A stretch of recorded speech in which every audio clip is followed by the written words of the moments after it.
प्रिय छात्रों नमस्कार, मैं गोविंद सर। आज के वीडियो में हम चर्चा करेंगे सूफियों के ऊपर। सूफी काव्यधारा,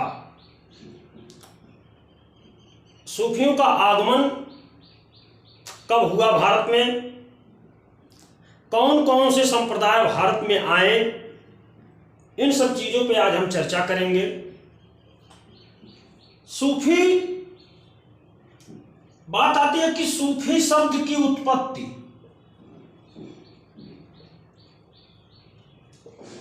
कुछ लोग सूफ से मानते हैं। सूफ का अर्थ होता है ऊन का वस्त्र। जो लोग ऊनी वस्त्र को धारण किए वे सूफी कहलाए। लेकिन ये कोई प्रामाणिक मत नहीं है कि सूफी शब्द की उत्पत्ति किस शब्द से हुई। कुछ लोग सोफिया से मानते हैं, तो इसमें अलग अलग विद्वानों का अलग अलग मत है। मिला जुला करके एक जो परिभाषा सामने ये आती है कि जो पवित्र पूर्ण ढंग से आचरण करे, जो पवित्र पूर्ण ढंग से आचरण करे,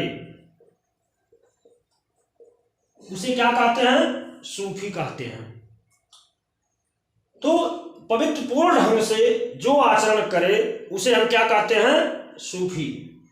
अब भारत में जो सूफी सिलसिला आया ये दो भागों में बटा था। सरा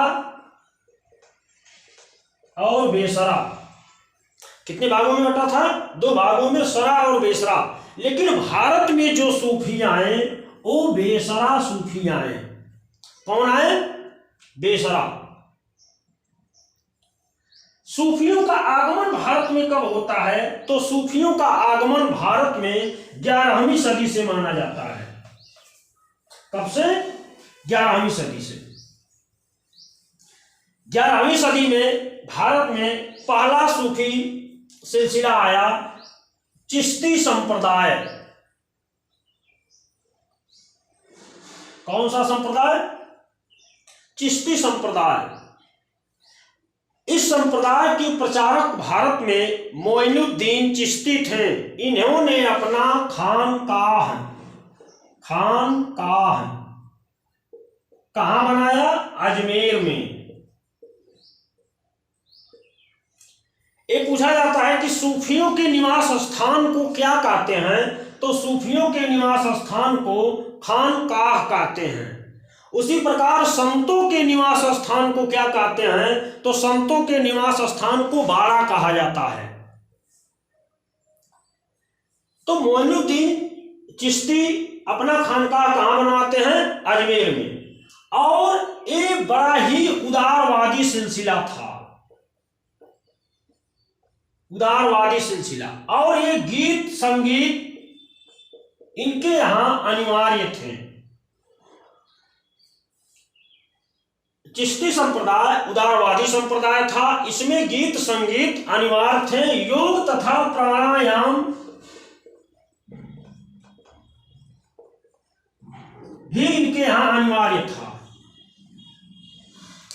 एक प्रश्न पूछा जाता है कि कौन सा सिलसिला उदारवादी सिलसिला है या कौन सा संप्रदाय उदारवादी संप्रदाय है?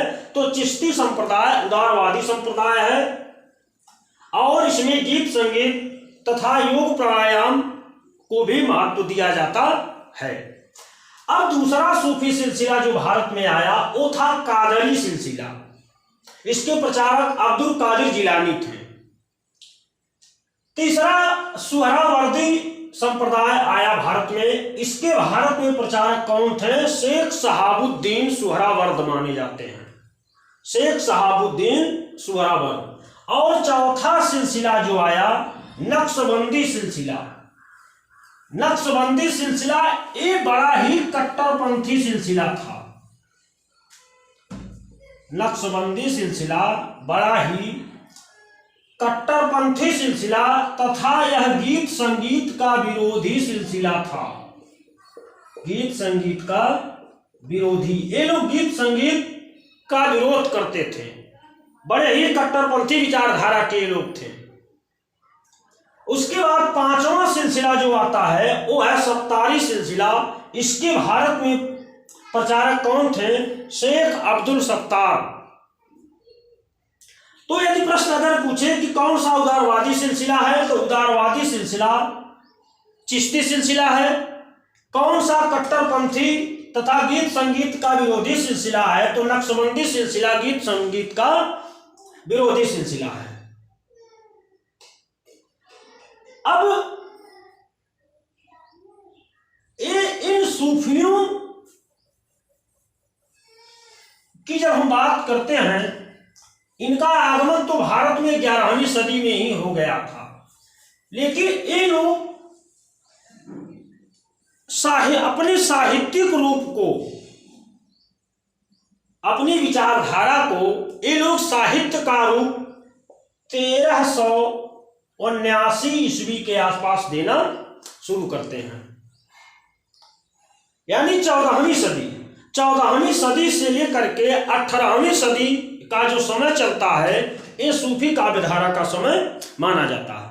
आचार्य रामचंद्र शुक्ल सूफी काव्यधारा को तृतीय प्रकरण में स्थान देते हैं। शुक्ल जी पूरे भक्तिकाल को 6 प्रकरणों में बांटते हैं। कितने प्रकरण में? 6 प्रकरण में। प्रकरण 1, प्रकरण 2, प्रकरण 3, प्रकरण 4, प्रकरण 5 और प्रकरण 6। पहले प्रकरण में ये सामान्य परिचय देते हैं। दूसरे प्रकरण में ये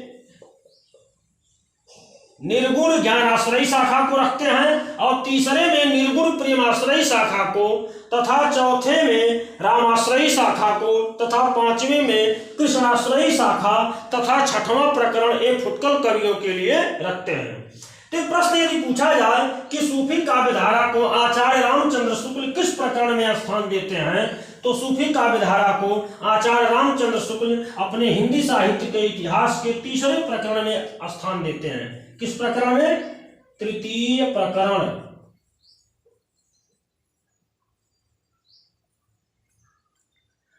अब बात आती है कि पहला सूफी कवि किसे माना जाए। पहला सूफी कवि किसे माना जाए? तो डॉक्टर नगेंद्र ने असाहित्य को पहला कवि माना। किसको? असाहित्य को पहला कवि माना। डॉक्टर राम कुमार वर्मा ने मुल्ला दाऊद को पहला सूफी कवि माना। किसे माना? मुल्ला दाऊद को पहला सूफी कवि माना। हजारी प्रसाद द्विवेदी ने ईश्वरदास जो सत्यवती कथा लिखते हैं, ईश्वरदास को पहला सूफी कवि मानते हैं।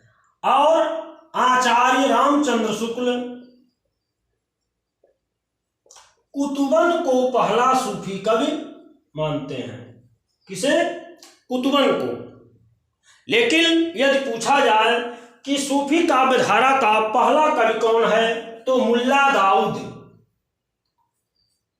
अगर किसी के अनुसार पूछा जाए कि डॉक्टर नगेंद्र के अनुसार कौन है, तो असाहित्य। रामकुमार वर्मा के अनुसार कौन है? मुल्ला दाऊद। हजारी प्रसाद द्विवेदी के अनुसार ईश्वरदास, शुक्ल जी के अनुसार कुतुबन। लेकिन यदि पूछा जाए कि सूफी काव्यधारा का पहला कवि कौन है, तो वस्तुतः सूफी काव्यधारा का पहला कवि मुल्ला दाऊद, और उसकी रचना चंदायन को पहली सूफी रचना मानी जाती है। मुल्ला दाऊद की रचना क्या है? चंदायन, या लोरकहा भी से कहा जाता है। लोरकहा, इसमें लोरिक और चंदा की कथा है, तो इसलिए इसे कुछ विद्वान चंदायन कहते हैं, कुछ विद्वान इसे लोरिकहा।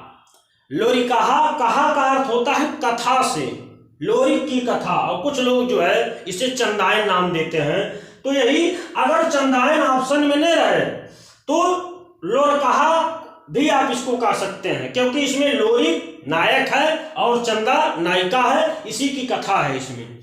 तो यही सूफी काव्यधारा का पहला ग्रंथ है, और मुल्ला दाऊद ही सूफी काव्यधारा का पहला कवि है। आइए आगे बढ़ते हैं। यहां से खूब प्रश्न पूछे जाते हैं।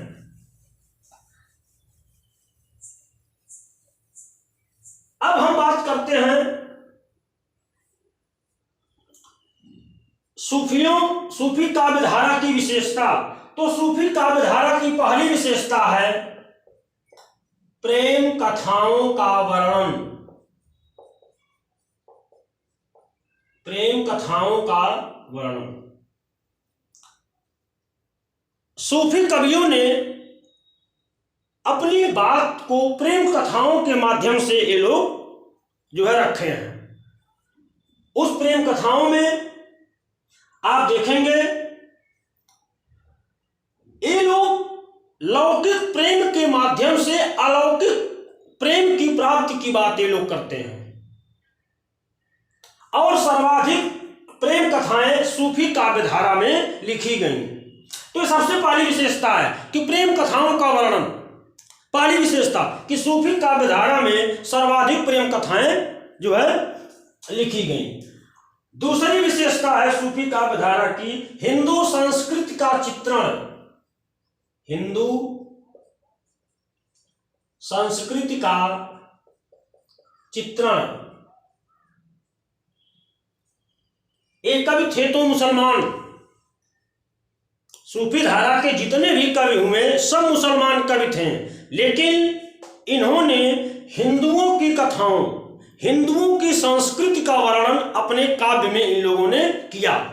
हिंदू धर्म के रीति रिवाज, हिंदू धर्म के तीज त्योहार, हिंदू धर्म के देवी देवताओं का इन्होंने जो है चित्रण अपनी प्रेम कथाओं में किया है। अभी आप आगे हम देखेंगे जब हम एक एक कथाओं पे जो चर्चा करेंगे तो आप देखिएगा वहां पे हिंदू घर की ही कथाओं को ये लोग ग्रहण किए हैं। किसी मुस्लिम कथा का चित्रण ये लोग अपने काव्य में नहीं किए हैं। आइए तीसरी विशेषता है लौकिक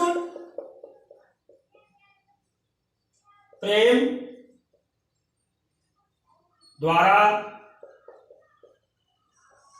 अलौकिक प्रेम का चित्रण।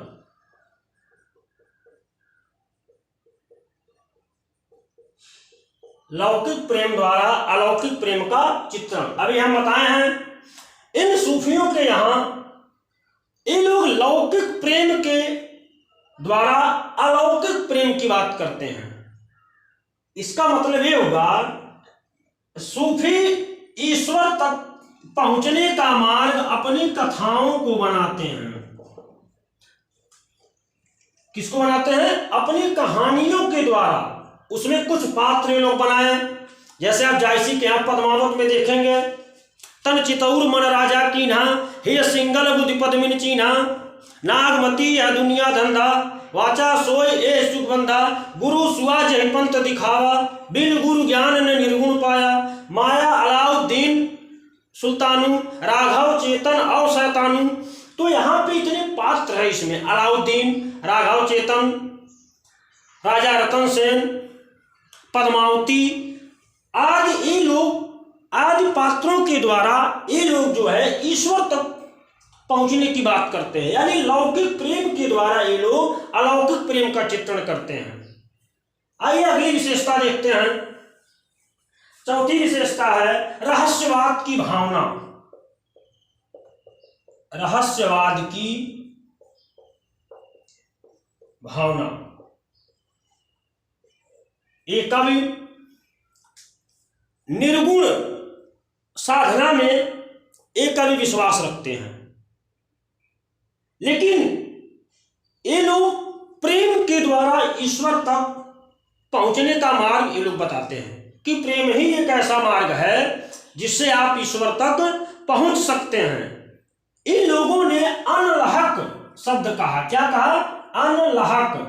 ये प्रश्न बार बार पूछा जाता है कि अनलहक शब्द का संबंध किस काव्यधारा से है? तो अनलहक शब्द का जो है ज्यादातर प्रयोग सूफी काव्यधारा के लिए किया गया है। अनलहक का अर्थ होता है कि मैं ही ब्रह्म हूं, अहम ब्रह्मास्मि, मैं ही ब्रह्म हूं की भावना इनके अंदर व्याप्त थी, और वही भावना इनकी रहस्यवाद की भावना इनके अंदर जो है आ जाती है। अगली विशेषता हम देखेंगे पांचवी विशेषता है विरह की साधना। विरह की साधना। इन सूफी कवियों ने अपने ईश्वर को यानी परम सत्ता को प्राप्त करने के लिए ये लोग विरह में व्याकुल हो जाते हैं। जितनी काव्य रचनाएं आप पढ़ेंगे, नायिका को पाने के लिए नायक पूरी तरीके से विरह में डूब जाता है। आप देखेंगे, पीयूषो कहु संदेशा हे भावरा हे काग, सो धन विरह जरि मुई तेहिक धुआं हम लाग। और ये लोग अपने विरह की अतिशयोक्ति वर्णन करते हैं। अपने विरह का अतिशयोक्ति पूर्ण वर्णन ये लोग करते हैं, बढ़ा चढ़ा करके ये लोग। आप पद्मावत में देखेंगे, राजा रतन सेन जब हीरामन तोता के मुख से पद्मावती के सुंदरता का वर्णन जब वो सुनता है तो बेहोश हो जाता है, मूर्छित हो जाता है, बिना देखे ही सुन करके वो बेहोश हो जाता है। और पद्मावती को पाने के लिए उसके विरह में एकदम से पागल सा हो उठता है। जब वो पद्मावती से मिलने जाता है तो देखते हैं कितने आंधी तूफान तमाम बाधाएं आती हैं, लेकिन फिर भी वह जो है आगे बढ़ता चला जाता है। तो यही है विरह की साधना। सूफी साधना में जो प्रेम है, उस प्रेम में विरह का अतिशयोक्ति पूर्ण ढंग से वर्णन देखने को मिलता है। आइए अगली विशेषता देखते हैं, मसनवी शैली। मसनवी शैली ये बहुत ही महत्वपूर्ण विशेषता है। इसको ध्यान से समझ लीजिएगा कि मसनवी शैली क्या है। सूफियों ने अपनी प्रेम कथाओं को, अपने काव्य ग्रंथों को लिखने के लिए एक शैली विकसित की जिसे हम मसनवी शैली कहते हैं। अब मसनवी शैली के 4 चरण होते हैं। कितने चरण होते हैं? 4 चरण। पहला है ईश की वंदना। ईश की वंदना। दूसरा है पैगंबर की स्तुति। पैगंबर की स्तुति। तीसरा है साहे वक्त की प्रशंसा। साहे वक्त की प्रशंसा। और चौथा है आत्म परिचय। आत्म परिचय ये उनकी काव्य लिखने की एक शैली है। ये लोग प्रबंध काव्य तो लिखते हैं, ये लोग अपने प्रबंध काव्य को अध्यायों में, खंडों में न बांट करके एक चरणबद्ध तरीके से लिखते हैं कि पहले हम अपने काव्य में ईश यानी ईश्वर की वंदना करेंगे, फिर पैगंबर की स्तुति, पैगंबर जो इनके मोहम्मद साहब थे उनकी भी ये लोग जो है वंदना करते थे। तीसरे चरण पे साहे वक्त की प्रशंसा। साहे वक्त का अर्थ होता है उस समय का तात्कालिक जो राजा था, जो शासक होता था, उसकी भी प्रशंसा की जाती थी। आत्म परिचय और बाद में अपना परिचय भी ये लोग देते थे। कवि लोग, लेखक लोग अपना परिचय अंत में देते थे। जैसे जायसी देते हैं, जायस नगर मोरे स्थानु, जहां आई कवि की निवखानु। ये अपना परिचय देते हैं कि जायस नगर मोरे स्थानु, कि हमारा स्थान कहाँ है? जायस नगर, यानी हम जायस नगर रायबरेली के रहने वाले हैं। तो यही है मसनवी शैली। ध्यान दीजिएगा, एक प्रश्न यहाँ से खूब पूछा जाता है, UP TET, TGT, PGT, UGC हर परीक्षाओं में यहाँ से प्रश्न आ चुका है कि सूफियों ने अपने ग्रंथों को लिखने के लिए एक शैली विकसित की है, उस शैली को क्या नाम दिया गया? तो उस शैली को क्या कहते हैं? मसनवी शैली। और यही मसनवी शैली आप देखेंगे दोहा, चौपाई का क्रम ये लोग चलाते थे। पहले चौपाई लिखते थे, उसके बाद दोहा लिखते थे, चौपाई लिखते थे या दोहा लिखते थे। इन्हीं सूफियों के ही अनुकरण पे गोस्वामी जी अपने रामचरितमानस की रचना किए हैं। रामचरितमानस में 7 अर्धालियों के बाद एक एक दोहे का क्रम है।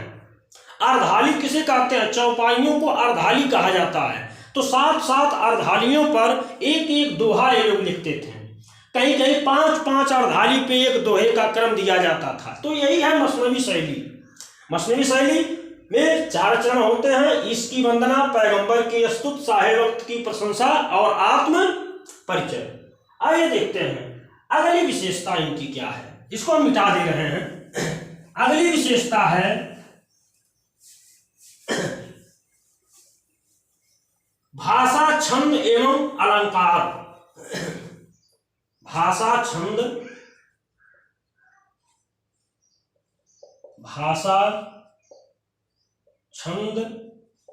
एवं अलंकार।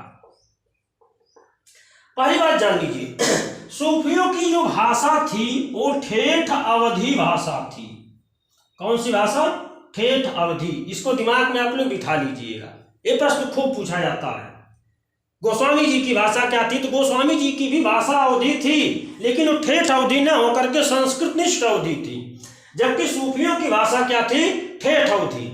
जैसे आप जायसी के पद्मावत की बहुत सारी पत्तियां आप लोग सुनेंगे कि बरसा गिरे झकोरी झकोरी, मोर केस चुवत जस ओरी। ओरी, ओरी का अर्थ औरौती होता है। औरौती आप जानते हैं ना, जैसे ये जो छप्पर का मकान होता है, खपरेल का मकान होता है, जहां से पानी टपकता है उसे हम ओरी कहते हैं, औरौती। तो सूफियों के यहां ठेठ अवधि, चढ़त आषाढ़ गगन घन बाजा। चढ़त शब्द क्या है? ठेठ अवधि शब्द है। तो इनकी भाषा क्या है? ठेठ अवधि भाषा है। आप देखेंगे मोहम्मद ये अतन प्रेम भाव, मोहम्मद ये अतन प्रेम भाव, ना तन रकत नमास, जय मुख देखा ते हंसा, सुना जो आवा आंसू। आवा, गवा, ये सब शब्द अवधि भाषा के शब्द हैं। रकत, अवधि में रक्त को क्या बोला जाता है? रकत, रकत। तो इनकी भाषा क्या है? ठेठ अवधि। इसको ध्यान दीजिएगा, सूफियों की भाषा क्या है? ठेठ अवधि। छंद क्या है? अभी आपको बताए हैं, चौपाई और दोहा छंद का प्रयोग। कहीं कहीं आप देखेंगे बरवा का भी प्रयोग मिलता है। नूर मोहम्मद की रचनाओं में कहीं कहीं बरवा छंद का भी प्रयोग किए हैं, लेकिन सर्वाधिक छंदों का जो प्रयोग इनके यहाँ देखने को मिलता है, क्या मिलता है? दोहा और चौपाई। अलंकार इनके यहाँ क्या है? अलंकार भैया अब देख लो, पियसो कहो संदेशड़ा, हे भावरा हे काग, सो धन बिरह जल मुई, तहिं धुआं हम लाग। अतिशयोक्ति अलंकार, बढ़ा चढ़ा करके वर्णन ये लोग करते थे। तो उपमा, रूपक, उत्प्रेक्षा और अतिशयोक्ति आदि अलंकारों का एक कवि घरले से प्रयोग करते हैं। आप लोग इस विशेषताओं को लिखते रहिएगा, प्रश्न यहीं से बनते हैं और बाहर से कोई प्रश्न नहीं आते हैं। अब देखिए, अब सूफी साधना में हाल की 4 अवस्थाएं होती हैं। हाल की कितनी अवस्थाएं होती हैं? 4 अवस्थाएं। पहला है नासूत। इसका एक ट्रिक है, खूब पूछा जाता है, क्रम भी पूछा जाता है। तो नाम जला, नाम जला, ना से नासूत, मैं से मलकूत, जय से जबरूत, ला से लाहूत। अब मिलाने के लिए देता है। नाम जला इधर है सतहमा, सतहमा, स से शरीयत, त से तरीकत, है से हकीकत, म से मार्फत। ये मिलाने के लिए ऐसे दे देता है, जैसे दे देगा मलकूत, नासूत, लाहूत, जबरूत। फिर आगे दे देगा मार्फत, तरीकत, शरीयत, हकीकत, ऐसे दे देता है मिलाने के लिए।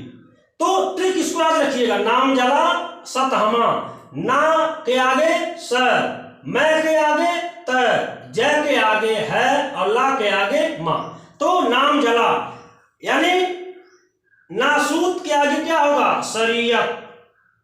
मलकूत के आगे क्या होगा? तरीकत। जबरूत के आगे क्या होगा? हकीकत। और लाहूत के आगे क्या होगा? मार्फत। ये आता है मिलाने के लिए। तो याद रखिएगा, हाल की कितनी अवस्थाएं होती हैं? 4 अवस्थाएं। नासूत, नासूत का अर्थ होता है शरीयत। शरीयत किसे कहते हैं? कुरान को। मलकूत का अर्थ होता है तरीकत, यानी तौर तरीका। सूफी साधना में ये 4 चीजें बड़ा महत्व रखती हैं। नासूत यानी शरीयत, इसे कहते हैं कुरान। मलकूत यानी तरीकत, इसे कहते हैं तौर तरीका। फिर है जबरूत। जबरूत का अर्थ होता है हकीकत। हकीकत को हिंदी में कहते हैं सत्य का बोध। और फिर है लाहूत, इसे कहते हैं मार्फत, यानी सिद्धावस्था की प्राप्ति, जिसे मोक्ष की प्राप्ति कहते हैं। हर साधना में अंतिम चरण यही होता है, मोक्ष की प्राप्ति ही। किसी भी धर्म में आप जाएंगे तो उसकी अंतिम अवस्था लाहूत, मार्फत यानी मोक्ष की प्राप्ति की ही होती है। तो यहां से प्रश्न पूछा जाता है कि हाल की कितनी अवस्थाएं हैं? तो हाल की 4 अवस्थाएं हैं, नासूत, मलकूत, जबरूत और लाहूत। ठीक है, अब आइए आगे चलते हैं। अब देखते हैं कि सूफियों के यहां ईश्वर का क्या स्थान है, वे ईश्वर को समझते क्या हैं, इस चीज पे हम चर्चा कर लेते हैं। जैसे संत, आप निर्गुण काव्यधारा पढ़ेंगे तो निर्गुण काव्यधारा में को 2 भागों में बांटा गया है, निर्गुण ज्ञानाश्रय और निर्गुण प्रेमाश्रय। यानी संत कवि जो थे और सूफी कवि। अब इसमें अंतर समझ लीजिए कि संत क्या है। जो सतरूपी परीक्षा को पास कर लिया हो उसे क्या कहते हैं? संत कहते हैं। संत की परिभाषा यही है, जो सतरूपी परीक्षा को पास कर लिया हो उसे क्या कहते हैं? संत कहते हैं। अब है सूफी किसे कहते हैं? तो जो पवित्र पूर्ण ढंग से आचरण या व्यवहार करे उसे क्या कहते हैं? सूफी कहते हैं। जो सतरूपी परीक्षा को पास कर ले उसे संत कहते हैं, और जो पवित्र पूर्ण ढंग से आचरण करे उसे क्या कहते हैं? सूफी कहते हैं।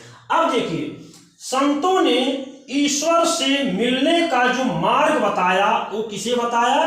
ज्ञान को, कि ज्ञान के माध्यम से ही पोथी पढ़ जग मुआ पंडित भयान को, 2.5 अक्षर प्रेम का पढ़े सो पंडित होए। ये बात कबीर भी कहते हैं। और ये लोग ये भी करते हैं कि ईश्वर की पूजा करने के लिए शास्त्र ज्ञान की कोई आवश्यकता नहीं है, आत्मज्ञान की आवश्यकता होती है, खुद का ज्ञान। शास्त्र ज्ञान की कोई जरूरत ही नहीं है ईश्वर की जो उपासना में। ये कोई जरूरी थोड़ी है कि जो पढ़ा लिखा नहीं है वो ईश्वर की आराधना नहीं कर सकता है। जब पढ़े लिखे लोग ईश्वर की आराधना शास्त्र के अनुसार करेंगे तो वही सामंतवाद की उत्पत्ति होती है। और हरिवंश राय बच्चन तो खुद कहे हैं, क्या कहे हैं? हिंदू मुसलमान और हिंदू दो हैं एक मगर उनका प्याला। मुसलमान और हिंदू दो हैं एक मगर उनका प्याला, एक मगर उनकी मदिरालय एक मगर उनका हाला। साथ न रहते दोनों जब तक मंदिर मस्जिद में जाते, साथ न रहते दोनों जब तक मंदिर मस्जिद में जाते, और बैर बढ़ाते मंदिर मस्जिद मेल कराती मधुशाला। तो शास्त्र ज्ञान की कोई आवश्यकता नहीं है। उसी प्रकार सूफी भी यही बात कहते हैं कि प्रेम ही एक ऐसा मार्ग है जिससे हम ईश्वर तक पहुंच सकते हैं। और वो प्रेम क्या था इनका? लौकिक प्रेम के माध्यम से ये लोग अलौकिक प्रेम की ये लोग जो है वंदना करते थे। सबसे बड़ी बात, संत ईश्वर को यानी संत कवि भगवान को, ईश्वर को पुरुष रूप में मानते थे, पुरुष रूप में। लेकिन सूफियों के यहां ईश्वर को स्त्री रूप में दिखाया गया है। किस रूप में? स्त्री रूप में। संत देखते हैं, संत लोग भगवान को मालिक, भगवान, पति, यहां तक कि पति का भी दर्जा, ये लोग अपने आप को कुत्ता समझते हैं, कुत्ता। कबीर लिखते हैं, कबीर के कबीर कूता राम का, कबीर कूता राम का, मोतिया मेरा नाम, और गले राम कीर्ति तड़ी जित खींचे तित जाऊं। लेकिन सूफी काव्यधारा में ईश्वर को ये लोग स्त्री यानी प्रियतमा रूप में ये लोग देखते हैं।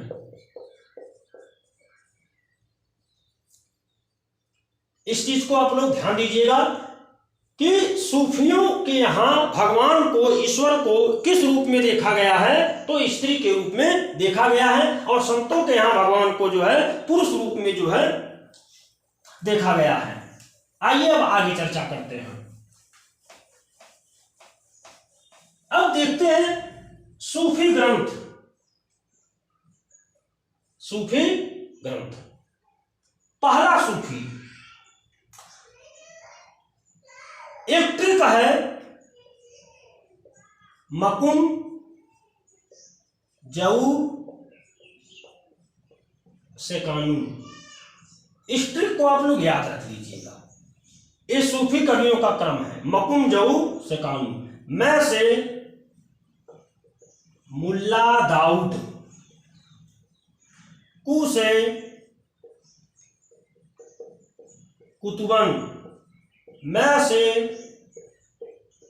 मंझन, जय से जायसी, ऊ से उस्मान, से शेख नबी, कासिम शाह और नूर मोहम्मद। यही अंतिम कवि हैं, नूर मोहम्मद। तो इस ट्रिक को याद रख लीजिएगा, मकुम जऊ से कानून, यही जो है कवियों का क्रम है। अब मुल्ला दाऊद क्या लिखते हैं? चंदायन यार कहा अभी बताए हैं। मुल्ला दाऊद सूफी काव्यधारा के पहले कवि, अवधि के भी पहले कवि, अवधि भाषा के पहले कवि मुल्ला दाऊद, और पहली रचना चंदायन। अब कुतुबन की रचना है मृगावती, मंझन की रचना है मधुमालती, जायसी की रचना है पद्मावत, अखरावत, और आखिरी कलाम। उस्मान की रचना है चित्रावली।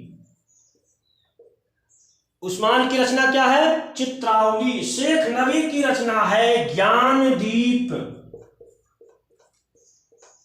कासिम शाह की रचना है हंस जवाहिर, और नूर मोहम्मद की रचना है इंद्रावती, और दूसरी रचना है अनुराग बांसुरी।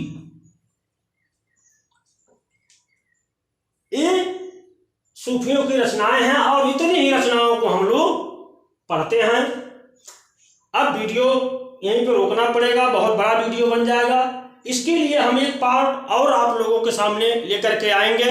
यदि आपको हमारा यह वीडियो अच्छा लगा हो तो आप लोग हमारे वीडियो को ज़्यादा से ज़्यादा शेयर करिए और हमारे चैनल को सब्सक्राइब करिए। नमस्कार।